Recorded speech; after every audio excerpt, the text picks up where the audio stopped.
سلام دوستان، وقتتون بخیر.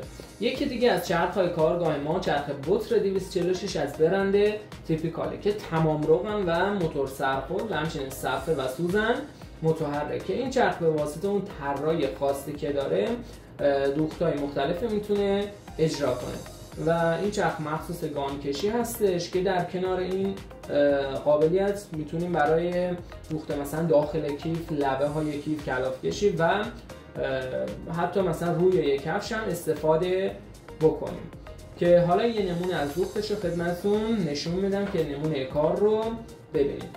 و همچنین این چرخ به واسطه اون موتور سرخود بودن خودش این توانایی داره که ما تنظیم کنیم که آیا سوزن داخل کار قرار بگیره یا بیرون کار.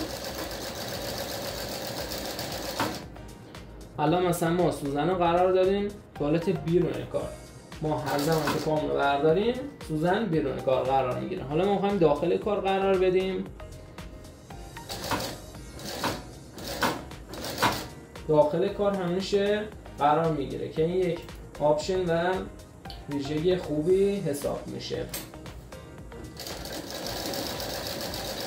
و همچنین این چرخ هم گام دوخت 6 درجه رو تواناییش داره که اجرا کنه. این هم نمونه دوخت رو این مدل چرخ. موفق باشین، خیلی ممنون، متشکرم.